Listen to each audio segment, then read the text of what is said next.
Hello, नमस्कार दोस्तों। My self Mahendra Kumar और आज हम पढ़ने जा रहे हैं अलंकार। अलंकारों का हमने 2 चैप्टर पहले पढ़ चुके थे, जिसमें हमने अलंकारों की परिभाषा और शब्द अलंकार अर्थालंकार दोनों के बारे में बताया था और उसके बाद अनुप्रास अलंकार के बारे में पढ़ लिया था। आज हम शब्द अलंकार का दूसरा अलंकार है यमक अलंकार। यमक अलंकार के बारे में पढ़ेंगे। यमक अलंकार की परिभाषा बहुत ही सरल, बहुत ही सटीक और बहुत ही अच्छी है। जैसे यमक अलंकार में बताया गया है, किसी एक शब्द की आवर्ती होती है, एक शब्द या शब्दांश की आवर्ती होती है और उसके अर्थ हर जगह अलग अलग होते हैं, उसके अर्थ हर जगह भिन्न भिन्न होते हैं, तो वहाँ यमक अलंकार होती है। मतलब जैसे एक कोई शब्द आया, पर्टिकुलर शब्द आया और वो शब्द एक काव्यांश में 2-3 बार आया और 2-3 बार आने से उसका अर्थ हर जगह अलग अलग होता है, तो वो कौन सा अलंकार होता है? यमक अलंकार। सही है। जैसे हम एक उदाहरण लेंगे, पद से चल पद पायो, पद से चल पद पायो, यानी पद यानी चरण, पैरों से, पहले पद का मतलब होता है चरण, पैरों से चलकर ऊंचा पद पाया, ऊंचा ओहदा पाया, कोई बड़ी पोस्ट पाई।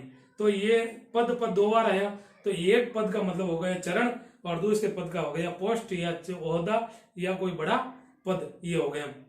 और एक है, एक कोई पिक्चर का गाना भी है, सजना है सजने के लिए।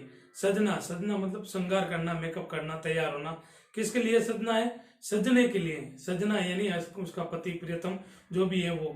तो सजना और सजना एक ही है, लेकिन दोनों का अर्थ अलग अलग होते हैं। और एक होता है शुद्धि आए शुद्धि जाए, शुद्धि आए शुद्धि जाए।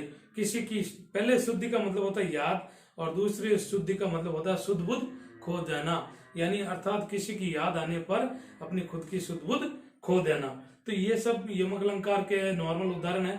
हम अच्छा सा उदाहरण देखेंगे। पहला यमक अलंकार परिभाषा तो आपको पता चल गई। क्या परिभाषा? एक शब्द की आवर्ती, एक शब्द की आवर्ती हो और उसका अर्थ अलग अलग हो, यानी किसी शब्द, एक शब्द 2 या 2 से अधिक बार आए और उसका अर्थ भिन्न भिन्न हो, तो वहां यमक अलंकार होता है। यानी कोई शब्द बार बार आए और हर बार उसका अर्थ अलग हो। देखो, अपन अनुप्रास से तुलना करते, अनुप्रास में शब्दों की बजाय वर्णों की आवर्ती होती थी। अनुप्रास में क्या होता था?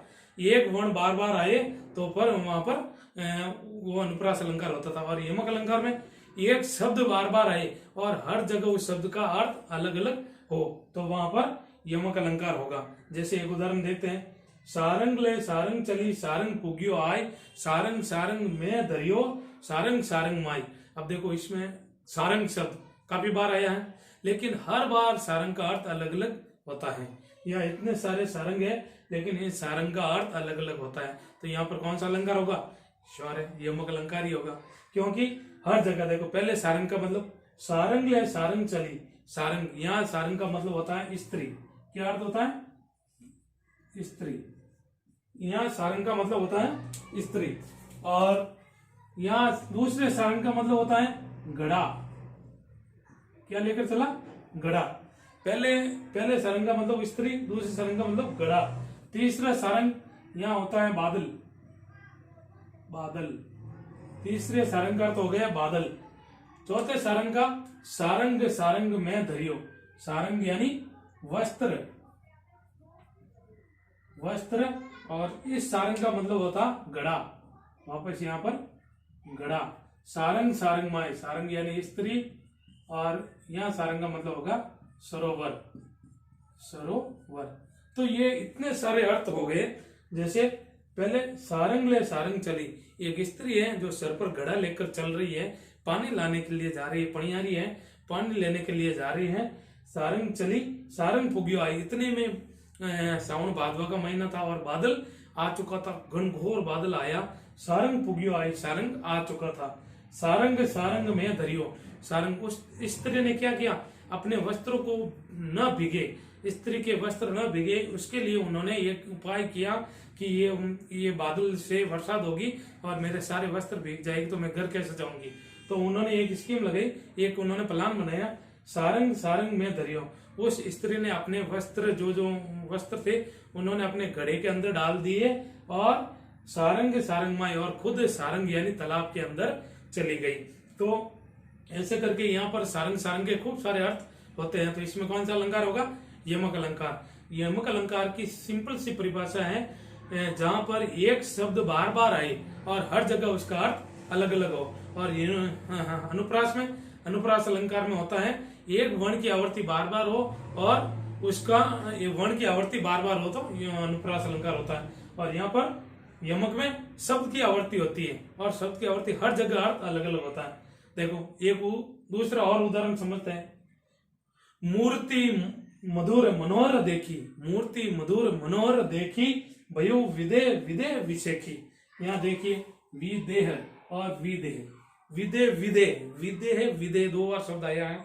तो यहाँ पर अपन समझेंगे मूर्ति मधुर मनोहर देखी। अब यहाँ पर जैसे म वर्ण की आवृत्ति हो रही है तो श्योर है कौन सा अलंकार हुआ, कौन सा, अनुप्रास। सही है, आपने एकदम सही बताया, यहाँ पर अनुप्रास अलंकार होता है। मूर्ति मधुर मनोहर देखी, तो यहाँ म की है, लेकिन यहाँ पर विदे विदे, यहाँ विदे विदे दो बार आया है। तो अगर आपको पूछ ले, अगर अनुप्रास न दे और आपको दे दिया कि इनमें से कौन सा अलंकार है, तो आप क्या बताओगे, आपको यमक अलंकार। कैसे, विदेह, विदेह यानी एक तो होता है राजा जनक, विदेह का मतलब होता है राजा जनक, राजा जनक, हाँ वही भगवान राम के ससुर जी, सीता माता के पिता, वही राजा जनक। यानी जब राजा जनक ने बगीचे में भगवान राम और लक्ष्मण को देखा, सबसे पहले भगवान राम को देखा, भगवान राम की मूर्ति मधुर मनोहर देखी।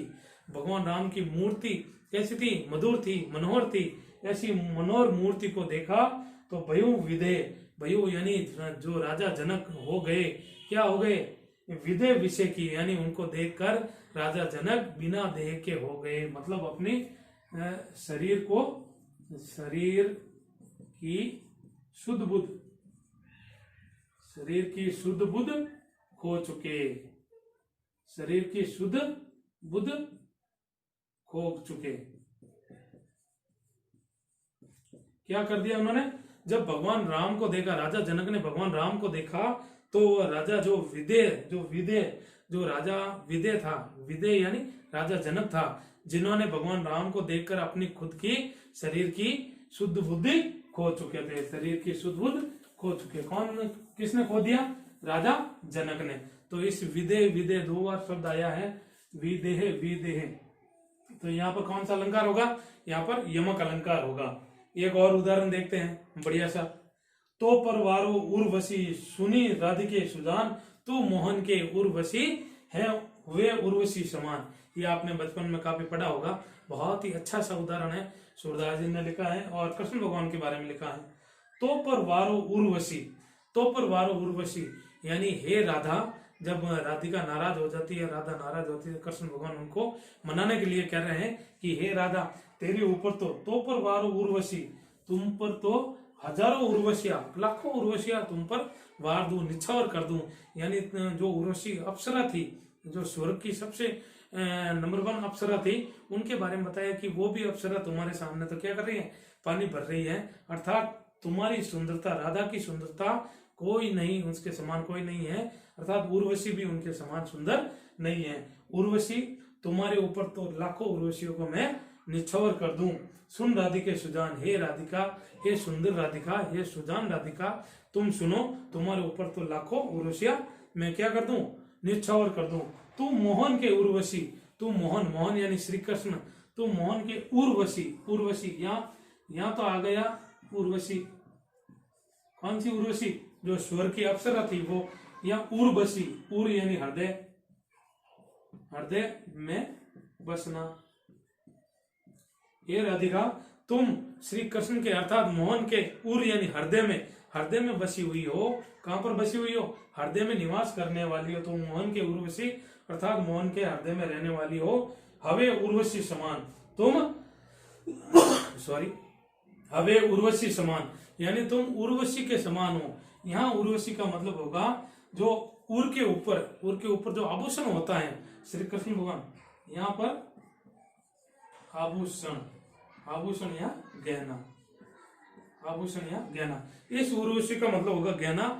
यानी तुम मोहन के हृदय में बसी हो और मोहन के गले का गहने के समान हो। मतलब हर समय मोहन के गले में गहने की तरह तुम श्री कृष्ण भगवान के पास रहती हो। तो हे राधिका, ये तुम्हारा रूप है, तुम अपने आप को कम मत समझो, तुम्हारे ऊपर तो लाखों उर्वशियां न्यौछावर हो जाती हैं। तुम तो हमेशा श्री कृष्ण भगवान के हृदय में बसी हुई हो, और तुम हमेशा कृष्ण भगवान के गले के रूप में, गले में हार के समान हो, आभूषण के समान हो, गहने के समान हो। तो यहाँ 3 उर्वशी उर्वशी उर्वशी शब्द आए हैं। तीनों उर्वशी शब्द का अर्थ अलग अलग हो रहा है। पहले उर्वशी का मतलब हुआ उर्वशी स्वर की अप्सरा थी, उसका उर्वशी। दूसरे मोहन की उर्वशी, उर्वशी का मतलब होता है हृदय में बसी हुई। और तीसरे उर्वशी जो आभूषण या गहना। तो प्रिय दोस्तों, ये बहुत ही छोटा सा अच्छा सा यमक अलंकार है। आशा करता हूँ समझ में आया होगा। अगर कोई समझ ना आए तो मुझे आप कॉल करके पूछ सकते हैं। थैंक यू, धन्यवाद।